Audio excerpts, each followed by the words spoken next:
ఎలా officers audio video క్లారిటీగా ఉందా? Sorry for the late network problem వల్ల కొద్ది క్లాస్ లేట్ కావడం జరిగింది. సో మిత్రం, ఈరోజు డిఎస్సికి సంబంధించి స్కూల్ అసిస్టెంట్ మరియు ఎస్జిటిలో భాగంగా కాంస్య యుగ నాగరికత గురించి చెప్పుకోవటం జరుగుతుంది. ఓకే, దీని గురించి కాంస్య యుగ నాగరికత.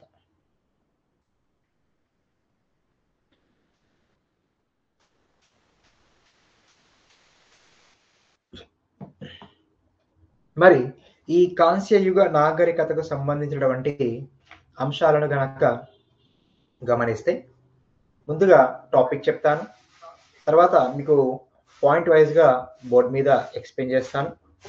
ఓకేనా?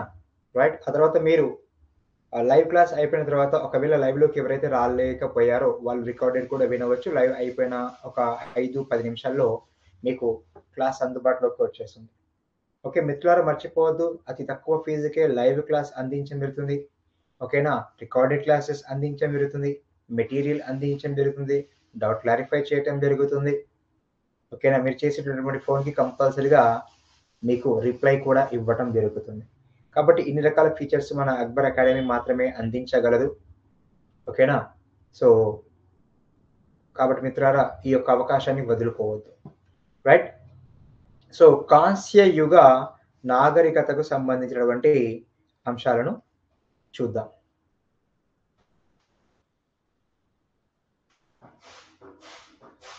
సో చూడండి, కాంస్య యుగ నాగరికత.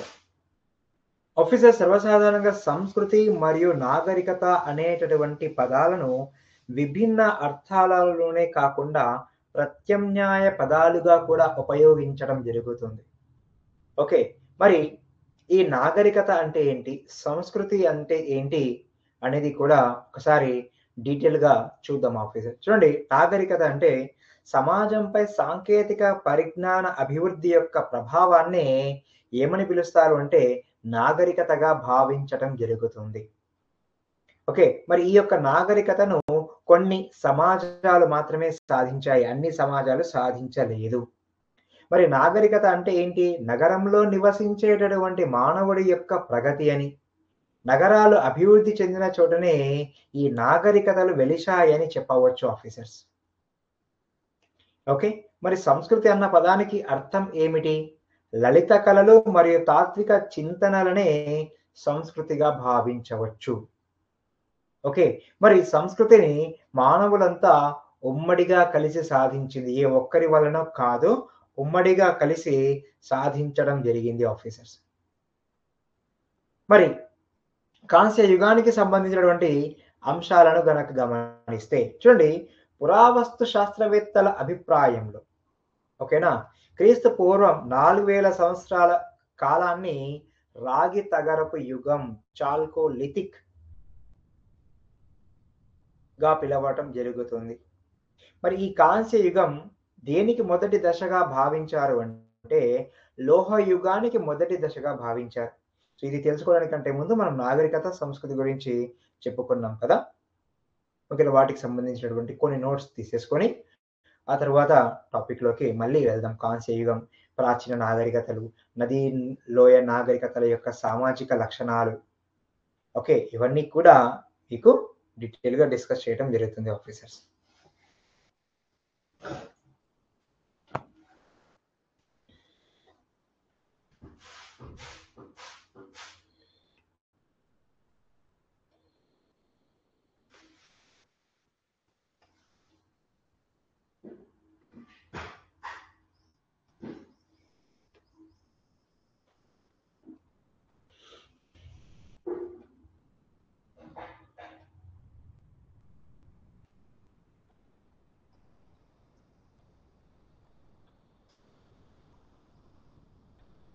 సో ఆఫీసర్స్,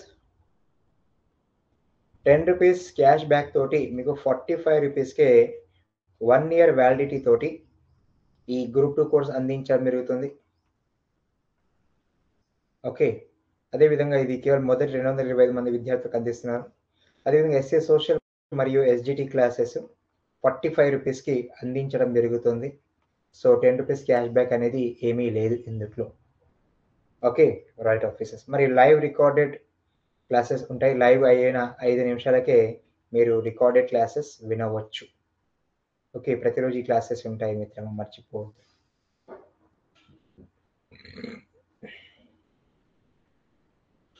మరి ముందుగా నాగరికత అంటే ఏంటి? నాగరికత అంటే ఏమిటి? రైట్ ఆఫీసర్స్, సమాజంపై సాంకేతిక పరిజ్ఞాన అభివృద్ధి యొక్క ప్రభావాన్ని ఏమని పిలవటం జరుగుతుంది? ఈ నాగరికతగా భావించడం జరుగుతుంది. మరి ఈ నాగరికతను అన్ని సమాజాలు సాధించాయంటే కాదు, కొన్ని సమాజాలు మాత్రమే సాధించాయి. మరి నాగరికత అంటే ఏంటి? నగరంలో నివసించే ప్రజల అభివృద్ధి, నగరంలో నివసించే సమాజపు ప్రజల అభివృద్ధి అని భావించడం జరిగింది. అదేవిధంగా నగరాలు అభివృద్ధి చెందిన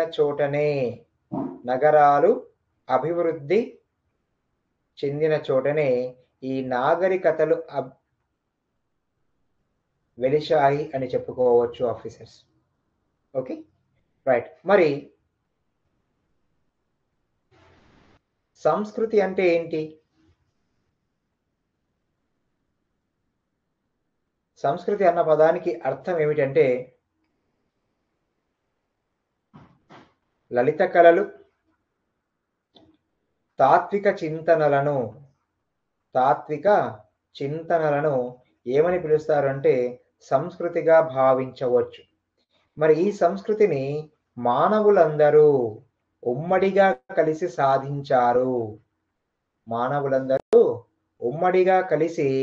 సాధించారు అని చెప్పుకోవచ్చు. ఇది నాగరికత మరియు సంస్కృతికి సంబంధించినటువంటి అంశాలు.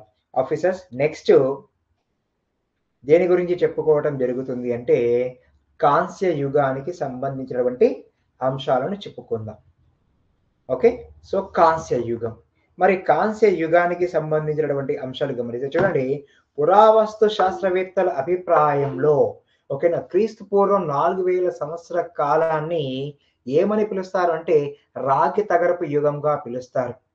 మరి ఈ రాగి తగరపు యుగాన్ని దేనికి మొదటి దశగా భావిస్తారు అంటే లోహ యుగానికి మొదటి దశగా భావించడం జరుగుతుంది. ఓకే, మరి ఈ యొక్క కాంస్యయుగం గురించి గనక గమనిస్తే రాగి తగరం యొక్క వాడకంతో ఆరంభమైనటువంటి ఈ కాలం కంచు ఇనుము వాడకం వచ్చే వరకు కొనసాగింది. ఏం కొనసాగింది? ఈ కాంస్య యుగం అని చెప్పుకోవచ్చు.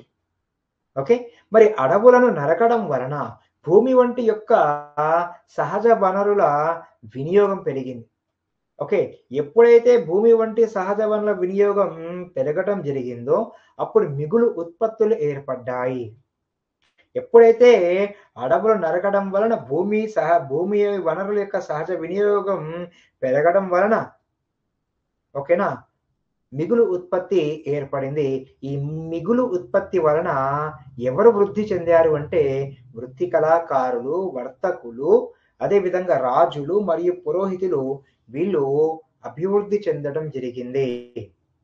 ఓకే, మరి అంతేకాకుండా ఈ లోహ పరిజ్ఞానానికి ఓకేనా నీటిపారుదల సౌకర్యాలు కూడా తోడ్పడడం వలన పట్టణ నాగరికత అనేది అభివృద్ధి చెందింది ఆఫీసర్స్.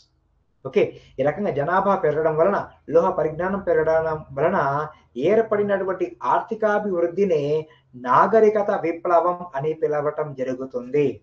ఓకేనా, జనాభా పెరగడం వలన, లోహ పరిజ్ఞానం పెరగడం వలన ఓకేనా ఏర్పడినటువంటి ఆర్థికాభివృద్ధిని నాగరికత విప్లవం అని పిలవటం జరుగుతుంది ఆఫీసర్స్. ఇది కాంస్య యుగానికి సంబంధించినటువంటి ప్రాథమిక సమాచారం.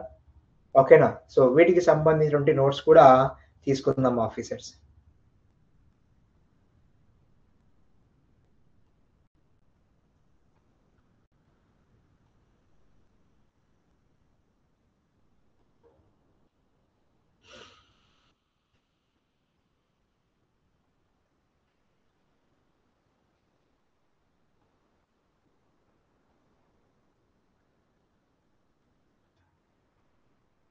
కాంస్య యుగం. ఓకే, సో చూడండి, పురావస్తు శాస్త్రవేత్తల అభిప్రాయం ప్రకారం, పురావస్తు శాస్త్రవేత్తల అభిప్రాయం ప్రకారం క్రీస్తు పూర్వం 4000 సంవత్సరాల కాలాన్ని ఏమని పిలిచారంట? రాగి తగరపు యుగం అని పిలవటం జరిగింది. ఓకేనా? రాగి తగరపు యుగం అని పిలిచారు. దీనిని మరో పేరుతో కూడా పిలవటం జరిగింది, చాల్కోలిథిక్.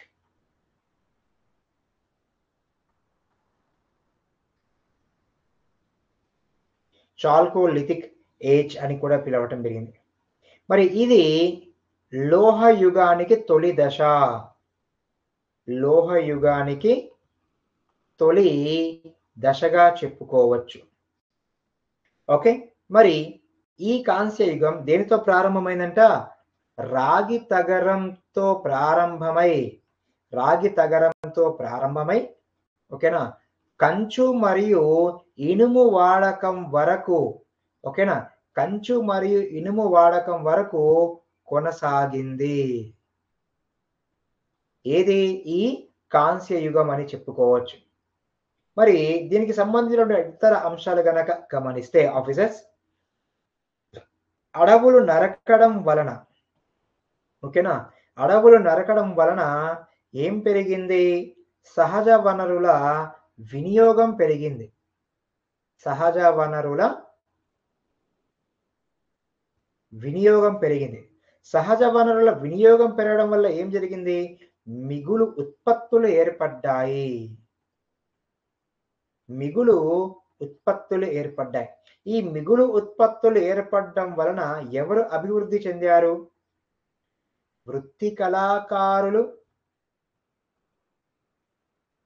అదే విధంగా వర్తకులు, రాజులు, పురోహితులు,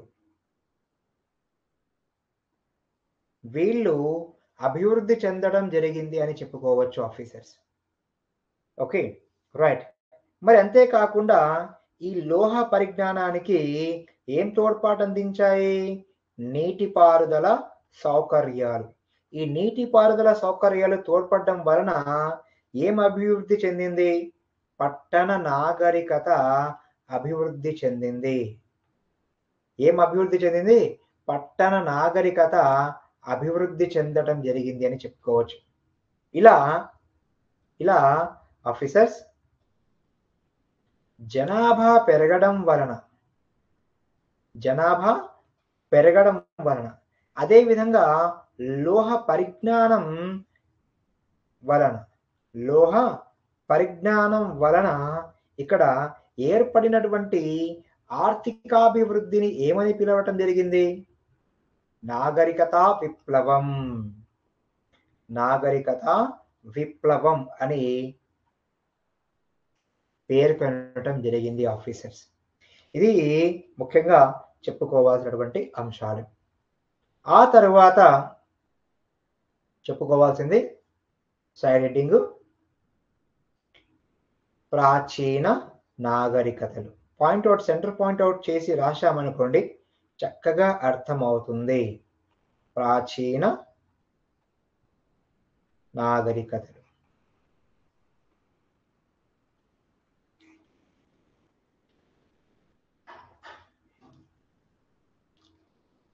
మరి ప్రాచీన నాగరికతలకు సంబంధించినటువంటి అంశాలను చూద్దాం. ఒక్కసారి ఇక్కడ ఏదైతే మనం నాగరికత కాంస్యయుగం గురించి చెప్పుకున్నామో ఒక్కసారి చూద్దాం.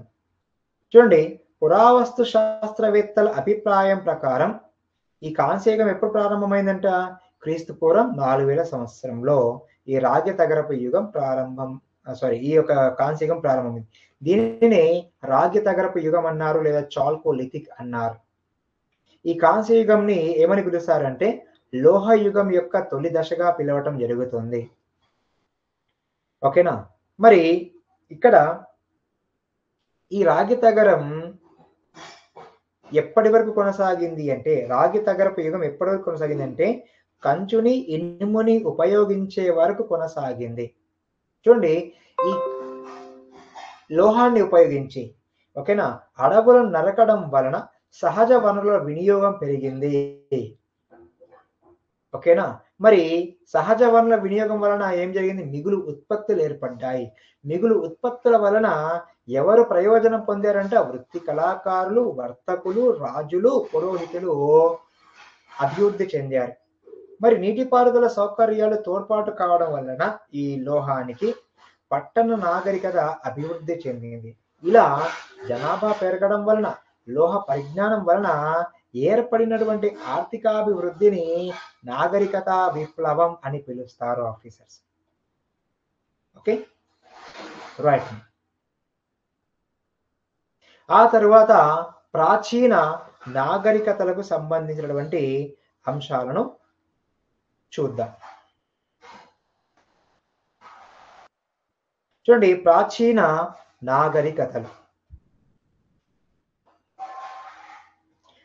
చూడండి, ప్రాచీన నాగరికతలు ఏవైతే మనం ఇప్పుడు చెప్పుకోబోతున్నామో ఈ నాగరికతలు అన్నీ కూడా నదీ లోయల్లోనే పుట్టాయి. ఆ రకంగా ప్రపంచంలోని ముఖ్యమైనటువంటి నాగరికతలు అన్నీ కూడా నదీ లోయల్లోనే వెలిశాయి. ఏవేవి? మెసపటోమియా నాగరికత, ఈజిప్ట్ నాగరికత, చైనా నాగరికత మరియు సింధు నాగరికతలు. ఈ నాగరికతలన్నీ కూడా ఎక్కడ వెలిశాయి అంటే నదీ లోయల్లోనే వెలిశాయి. ఓకే, మరి ఈ నాగరికతలన్నీ కూడా క్రీస్తు పూర్వం 3000 ప్రాంతంలో ఏర్పడినటువంటి మానవ జీవితం ఏదైతే ఉందో ఆ మానవ జీవితాన్ని వ్యవస్థీకరించడానికి దోహదం చేశాయి అని చెప్పుకోవచ్చు. మరి ఈ కాలంలోనే విరివిగా లోహం అనేది వాడుకలోకి రావటం జరిగింది. ఈ లోహం వాడడం అమల్లోకి రావడం వలన ప్రపంచమంతటా ఈ లోహానికి బాగా గిరాకీ ఏర్పడింది. ఈ అవసరాన్ని తీర్చుకోవడానికై ఓకేనా సుదూర ప్రాంత ప్రజలు పరస్పర సంబంధాలను బలపరుచుకోవడం జరిగింది. ఎందుకంటే ఒకరికి కావాల్సినటువంటి వస్తువులు మరొకరు ఇక్కడ వస్తు మార్పిడి ద్వారా కానివ్వండి లేదా విదేశీ వాణిజ్యం ద్వారా కానివ్వండి ఒకరినొకరు ఓకేనా తమ పక్క రాజ్యం నుంచి తీసుకోవడం లేదా తమ వద్ద ఉన్నటువంటి అదనంగా ఉన్నటువంటి వాటిని తమ పక్క రాజ్యాలకు అందించడం వలన ఏమి బలపరుచుకోవడం జరిగింది? ప్రజలు తమ యొక్క పరస్పర సంబంధాలను బలపరుచుకోవడం జరిగింది. దీంతో ప్రపంచంలోని వివిధ సమాజాలకు మధ్య సంబంధాలు ఏర్పడ్డాయి.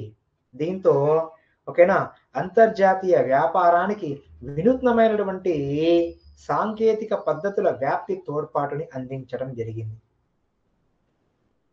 ఓకే, సో ఇది ప్రాచీన నాగరికతలకు సంబంధించినటువంటి ప్రాథమిక సమాచారం. ఇది కూడా కొద్దిగా నోట్ చేసేసుకుందాం ఆఫీసర్స్.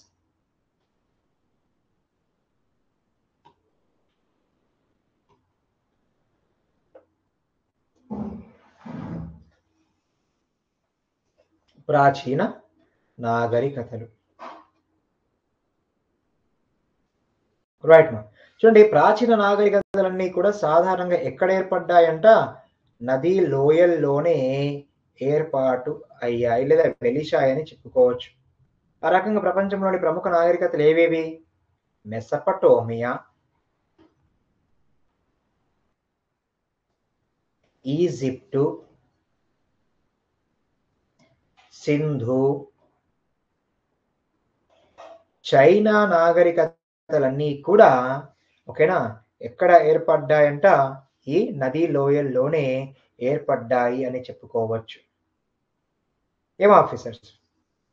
రైట్. మరి మెసపోటోమియా ఏ నది ఒడ్డున ఏర్పడింది?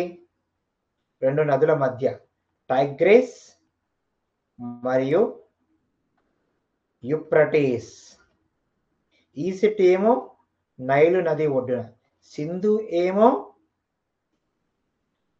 సింధు నది ఒడ్డున, చైనా ఏమో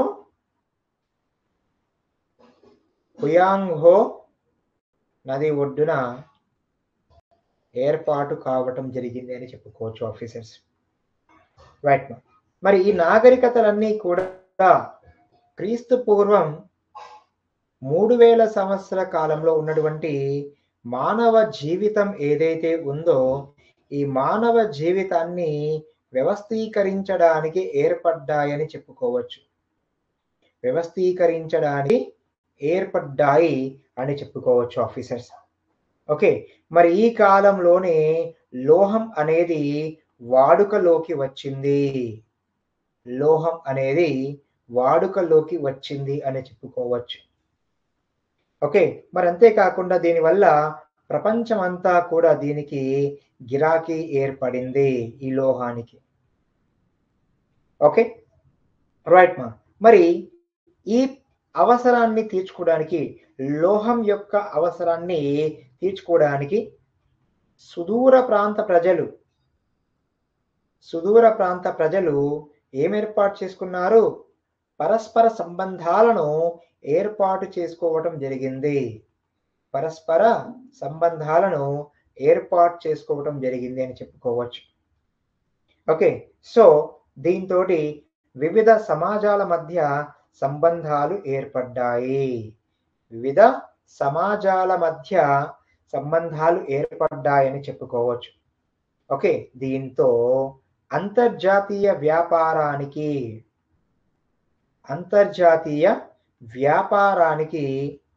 ఏం తోడ్పాటు అయింది అంటే, ఓకేనా, వినూత్న సాంకేతిక పద్ధతుల ద్వారా వ్యాప్తి చెందింది.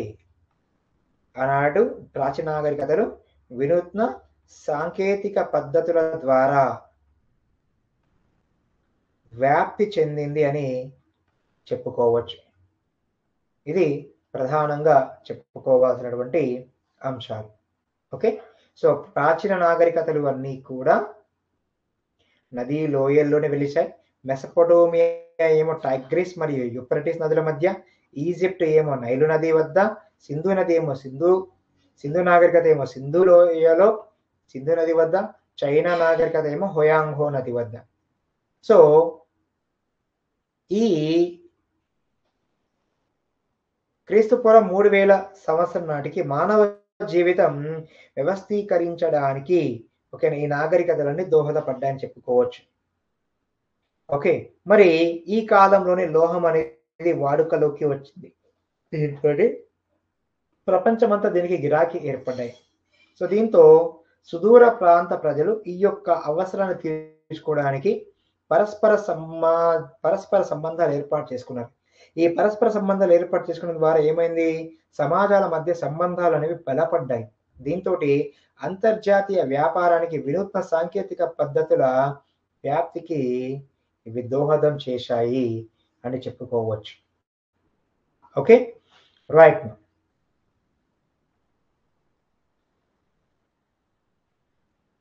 నెక్స్ట్ సైడ్ హెడ్డింగ్ నదీలోయ నాగరికతలు. నదీలోయ నాగరికతలు.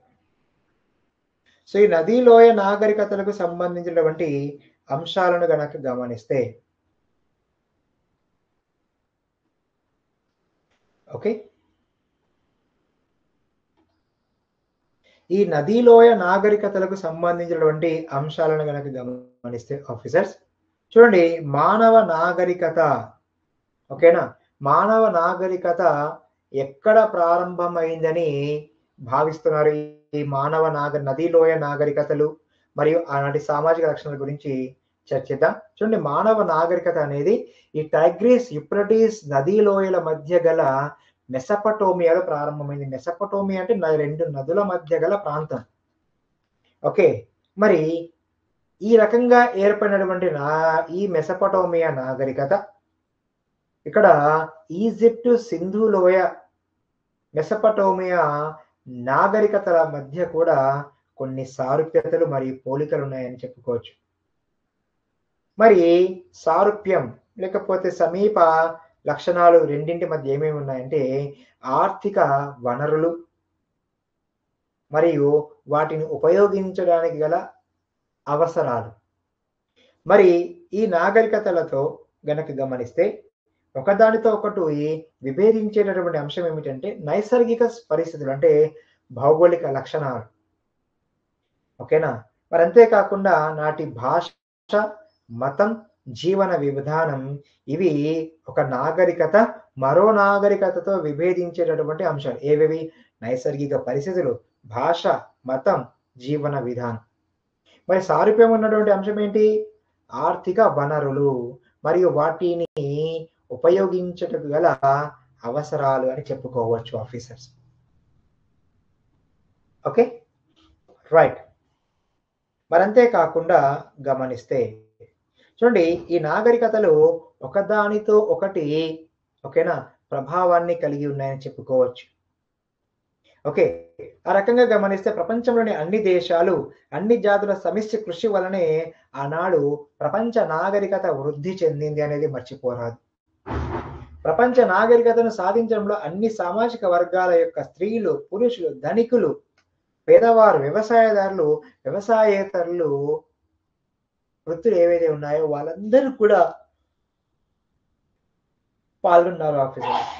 ఈ విధంగా మానవులంతా సమానమైనటువంటి భావన ఏర్పడి ప్రజాస్వామ్య విధానాలకు మార్గదర్శకమై ఆధునిక యుగానికి నాంది పలికింది ఆనాడు నదీలోయ నాగరికతల మధ్య గల సామాజిక లక్షణాలు అనేటటువంటి అంశం.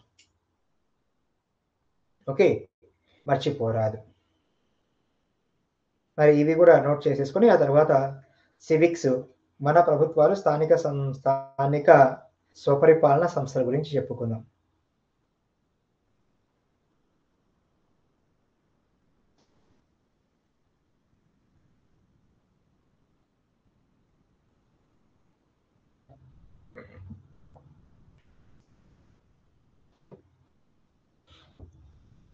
సో నదీలోయ నాగరికత గురించి చెప్పుకుంటున్నాం.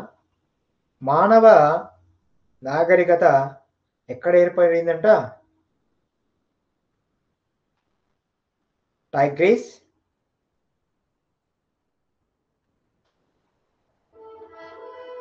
యూఫ్రటీస్, టైగ్రిస్, యూఫ్రటీస్ నదుల మధ్య ఏర్పడింది అని చెప్పుకోవచ్చు. ఏది? మెసపటోమియా నాగరికత. ఏం ఆఫీసర్స్? మరి అయితే ఫ్యూ సెకండ్స్ ఆఫీసర్స్.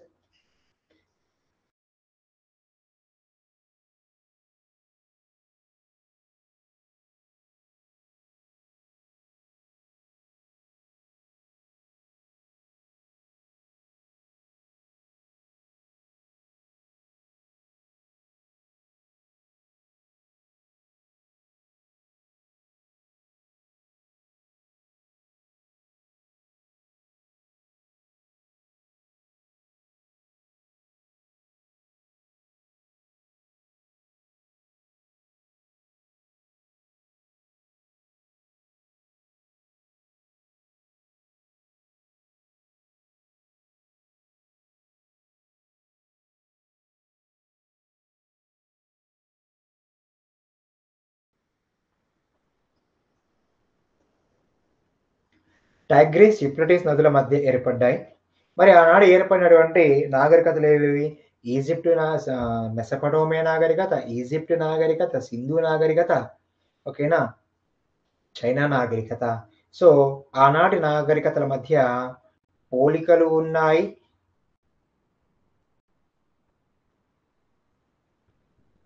అదేవిధంగా విభేదించేటటువంటి అంశాలు కూడా ఉన్నాయి. మరి పోలికలు ఏమిటి ఆఫీసర్ అంటే ఆర్థిక వనరులు, అదేవిధంగా వాటిని ఉపయోగించేటటువంటి అవసరాలు, అని చెప్పుకోవచ్చు. మరి విభేదించేటటువంటి అంశాలు ఏమిటి అని అడుగుతాడు. భౌగోళిక పరిస్థితులు లేదా నైసర్గిక పరిస్థితులు. ఓకే, అదేవిధంగా భాష, మతం, జీవన విధానం. నైసర్గిక పరిస్థితులు, భాష, మతం, జీవన విధానం అని చెప్పుకోవచ్చు. ఓకే, ఈ రకంగా నాగరికతలు ఒకదానిపై ఒకటి మరొకటి ప్రభావాన్ని కలిగించాయని చెప్పుకోవచ్చు. ఓకే, సో ప్రపంచంలోని అన్ని దేశాలు, అదేవిధంగా అన్ని జాతుల సమిష్టి కృషి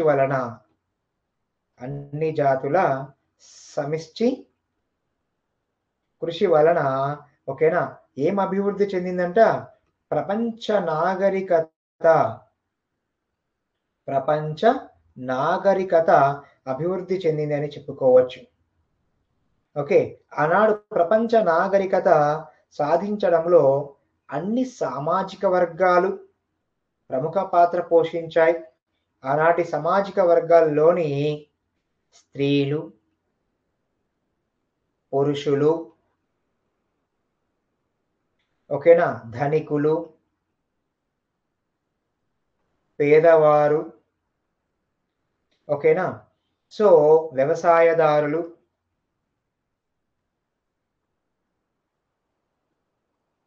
అదేవిధంగా వ్యవసాయేతర వృత్తుల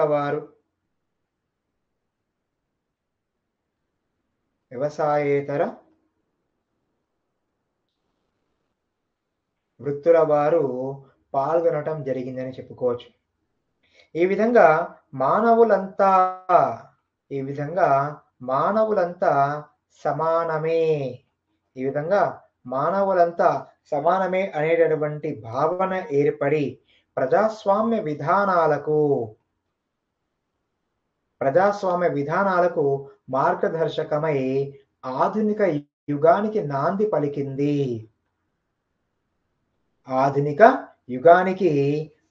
పలికింది అని చెప్పుకోవచ్చు ఆఫీసర్స్. ఇది చెప్పుకోవాల్సిన కాంస్యయుగం టాపిక్, ప్రాచీన నాగరికతలు, నదీ లోయ నాగరికతల సామాజిక లక్షణాలు. నెక్స్ట్ క్లాస్లో కాంస్యయుగం సామాజిక లక్షణాలు, రాజకీయ మత జీవనంపై నూతన సాంకేతిక పరిజ్ఞానపు ప్రభావం, ఇవన్నీ కూడా ఆఫీసర్స్ డీటెయిల్డ్గా చెప్పుకోవటం జరుగుతుంది. ఒక్కసారి గమనిస్తే ఆనాడు నదీ లోయ నాగరికతలు టైగ్రీస్, యూఫ్రటీస్ నదుల మధ్య ఏర్పడ్డాయి. ఆనాడు ఏర్పడినటువంటి నాగరికతలు ఏవైతే ఉన్నాయో వాటి మధ్య పోలికలు మరియు విభేదించే అంశాలు ఉన్నాయి. ఏ నాగరికతలు? Mesopotamia, Egypt, Sindhu, China for ఎగ్జాంపుల్గా తీసుకుంటే. మరి పోలికలు ఏమున్నాయంట? ఆర్థిక వనరుల విషయంలో మరియు అవి ఉపయోగించే అవసరాల విషయంలో. మరి విభేదించే అంశాలు ఏంటి? నాటి నైసర్గిక పరిస్థితులు మరి వారి యొక్క భాష, మతం, జీవన విధానం. ఓకే, మరి ఈ నాగరికతలన్నీ కూడా ఒకదానిపై ఒకటి ప్రభావాన్ని కలిగించాయని చెప్పుకోవచ్చు. ఓకే, ఆనాడు ప్రపంచ దేశాలన్నీ కూడా, జాతులన్నీ కూడా సమిష్టి కృషి వలనే ఈ యొక్క ప్రపంచ నాగరికత వృద్ధి చెందింది. మరి ఈ ప్రపంచ నాగరికతను సాధించడంలో ఆనాడు అన్ని సామాజిక వర్గాలు, స్త్రీలు, పురుషులు, ధనికులు, పేదవారు, వ్యవసాయదారులు, వ్యవసాయేతర వృత్తుల వల్లనే ఈ యొక్క పరిస్థితి ఏర్పడింది. ఈ విధంగా మానవులంతా సమానం అనేటటువంటి భావన ఏర్పడి ప్రజాస్వామ్య విధానాలకు మార్గదర్శకమై ఆధునిక యుగానికి నాంది పలకటం జరిగింది ఆనాటి నదీ లోయ నాగరికతలు. ఏం ఆఫీసర్, నెక్స్ట్ క్లాస్లో చెప్పుకుందాం. ఓకే, ఇప్పుడు second class civics, DSC school assistant మరియు ఎస్జిటికి సంబంధించి చెప్పుకోవడం జరుగుతుంది. మరి ఏమిటి? మన ప్రభుత్వాలు, స్థానిక స్వపరిపాలన సంస్థల గురించి చెప్పుకుందాం. 11:25కి స్టార్ట్ అవుతుంది officers. Thank you very much. ప్రస్తుతానికి సెలవు. బాయ్.